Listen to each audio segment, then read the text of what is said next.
For the past couple of days, I have been working on this prototype. So these will be the flanges that I am going to use for the exhaust manifold. A quick update on what's going on with the build.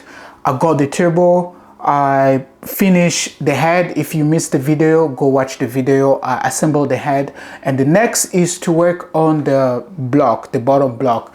On the bottom block, I am still figure out if I want to go semi-close or just a full close deck, but most likely I may not go on a full close deck because of the budget doesn't allow me. So I will just do the semi-close deck, and you will see it probably in the next video or so.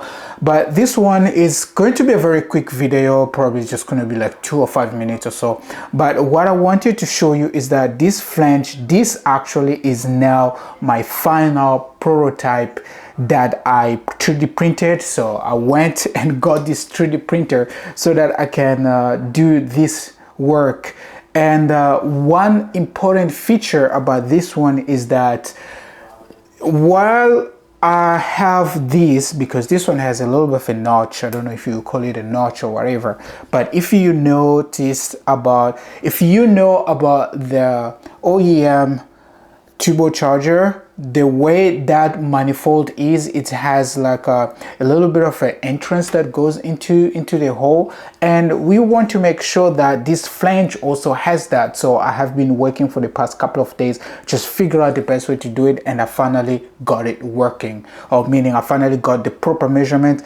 And you will see that these flanges, they are not symmetrical, meaning like the center of this hole is not symmetrical to the these two, even the distance and whatnot.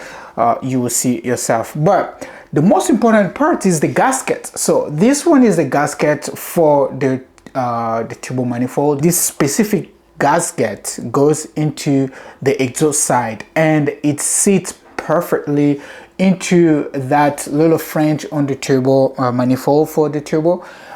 And I managed to get the correct measurement. If you look at all these prototypes that I made earlier, this one is for cylinder 1, and this one is for cylinder 2 and 4, which is the same one that on the plates which I finished right now through the printing, and this one is for cylinder 3. Unfortunately, these ones are no longer valid because I finally got the right one here, but they are still valid in the sense that it's only the center hole that I'm going to change the dimension just a little bit, and that's all good. I don't need to 3D print again and test out, but that's about it. And these ones are no longer valid. Reason being, if you look at this gasket, so if I place it, this gasket doesn't go through this flange, because it has to go inside this flange, but unfortunately it doesn't anymore. But the one that I have on the plate right now, you'll see that if I place it right in there, it sits, and it sits tight, so it's not loose, it's not moving, it sits tight. So this is the perfect example of how we want to make these flanges. So all right, and this is how it mounted on the head. You can see that everything's snagging properly, and even the alignment is on point. Of course, this because the notch here, I don't know if you will call it a notch or whatever. Let me know what you call this extension. I put it very small, that's why it's not sitting properly. But however, the fitment is on point. You can see the point where you're going to screw in the nut or the stud. All of them are aligning. This is aligning, so don't mind me of this one because that notch is not that long. That's why it's slipping off. But this is how it is, and this is the last one that I showed you earlier.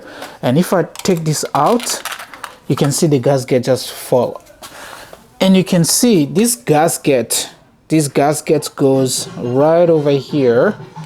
All right, this gasket goes here, and this flange will go on top of the gasket like this. Hang on, like this. Okay, and this gasket is going to sit just flushed against the flange. We're going to sit against the gasket like that, and we perfectly all right. Now the next is to get the pipes, but before we can build out the pipe, the motor has to be built and have everything ready before we can have the proper start. But because I am sending this to CNC for manufacturing, I needed to get this ready and sent to CNC for manufacturing. It may take maybe like 2 or 3 weeks for it to be manufactured, and then send it to me so that I will weld the pipes. And probably the pipes I may also go with the titanium pipes, or maybe stainless steel. I don't know yet, so I'm still figuring out. This is the easiest way I figured out to do it. I tried many other ways of doing it. Maybe I wanted to follow the way this one is designed. I wanted to follow it, but I'm like, hey, I'm doing custom. Why do I have to worry? Because the problem here is aligning this circle. You can see yourself, these flanges, they are nothing is symmetrical. All of them are just like, this seems off. They seem off, but nothing is symmetrical, which is annoying. But I was able to get it the way I ended up with this one. And the OEM, that's how the OEM looks. And I am not going to use this one. All right, so I was following exactly this one, because if you don't do it, we will have a lot of exhaust leaks, and we don't want that. Okay, folks, thank you for watching, and I'll catch you on the next one.